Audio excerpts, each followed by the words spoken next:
বিশ্বাসভঙ্গ ও প্রতারণার মামলায় আজ আসলে একটু পরেই আদালতে আসলে উপস্থিত হবেন ছোট পর্দার জনপ্রিয় অভিনেত্রী তানজিন তিশা। আমরা জানি যে অল্প কিছুক্ষণের মধ্যেই তিনি আসলে আদালতে হাজির হবেন। তার বিরুদ্ধে যে মামলাটি হয়েছে সেই মামলাটির হাজিরা দিতে মূলত তিনি আজ এখানে উপস্থিত থাকবেন।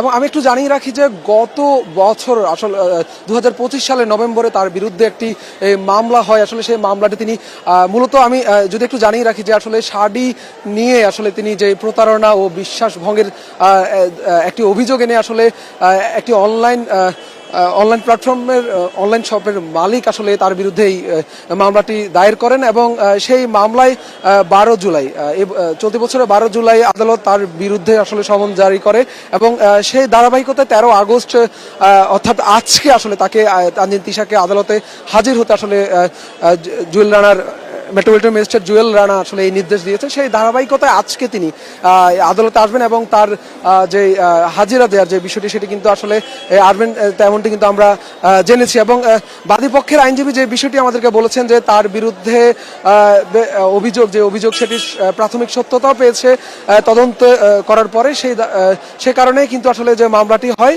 এবং এর আগে বেশ কয়েকবার তাকে আসলে আইনি নোটিশ পাঠানো হয়। এই আইনি নোটিশে তিনি কিন্তু কোনো জবাব বা আদালতে হাজির হননি।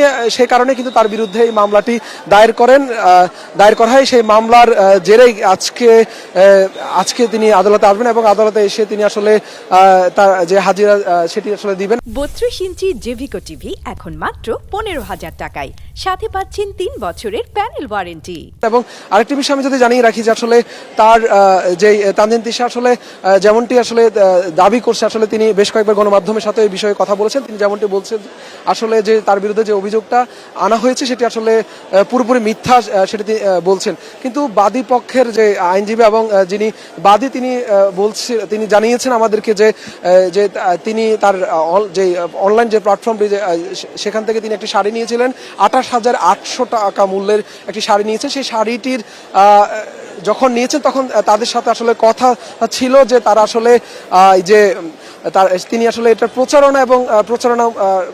প্রচারণা অংশ নেবে সেই বিষয়টি কিন্তু তিনি জানিয়েছিলেন। কিন্তু তিনি প্রচারণা কিংবা এর মূল্য পরিশোধ করেননি এমন অভিযোগে তার বিরুদ্ধে আসলে এই মামলাটি দায়ের হয় 2025 সালে।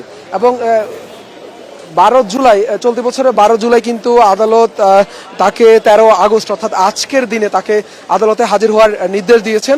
সেই ধারাবাহিকতায় কিছুক্ষণের মধ্যেই সিএমএম কোর্টের যে আদালত সেখানে কিন্তু তানজিন তিশা আসবেন সেই বিষয়টি কিন্তু তিনিও নিশ্চিত করেছেন এবং বাদীপক্ষের আইনজীবীর সাথেও কথা হয়েছে। তিনি যেমনটি বলছিলেন যে আজকে আসলে যে আদালতে যে পূর্বে যে তারিখ নির্দিষ্ট করে দেওয়া হয়েছিল যে আজকে 13 আগস্টে তাকে আদালতে উপস্থিত থাকার জন্য নির্দেশ দেওয়া হয়েছিল, সেই ধারাবাহিকতায় তানজিন তিশা ছোট পর্দার অভিনেত্রী তানজিন তিশা কিন্তু আসবে এবং এর পরবর্তীতে আসলে আজকে আদালতে তিনি উপস্থিত হওয়ার পরে আদালত কি নির্দেশনা দেয় সেটি আসলে আমরা দেখার অপেক্ষায় আছি। এবং এখানে আমরা উপস্থিত গণমাধ্যম কর্মীরা তার জন্য এখানে অপেক্ষা করছেন এবং তিনি যে বিষয়টি আমাদেরকে জানিয়েছেন যে তিনি আদালতের প্রতি সম্মান তিনি সবসময় রাখেন এবং সেই কারণে কিন্তু আদালতের প্রতি সম্মান দেখি কিন্তু তিনি যেহেতু তার বিরুদ্ধে মামলা হয়েছে আদালত তাকে নির্দেশ দিয়েছে আসলে উপস্থিত থাকার জন্য। সেই ধারাবাহিকতায় আজকে 13 আগস্টে তিনি ছোট পর্দার জনপ্রিয় অভিনেত্রী তানজিন তিশা আজকে আদালতে উপস্থিত হবেন এবং তার যেই আনুষ্ঠানিকতা অর্থাৎ তিনি আসলে যে হাজিরা যে বিষয়টি এবং তিনি তার পক্ষের আইনজীবী তার যে বিষয়গুলো আছে সেগুলো তিনি উপস্থাপন করবেন সেই বিষয়টি কিন্তু আমরা জেনেছি।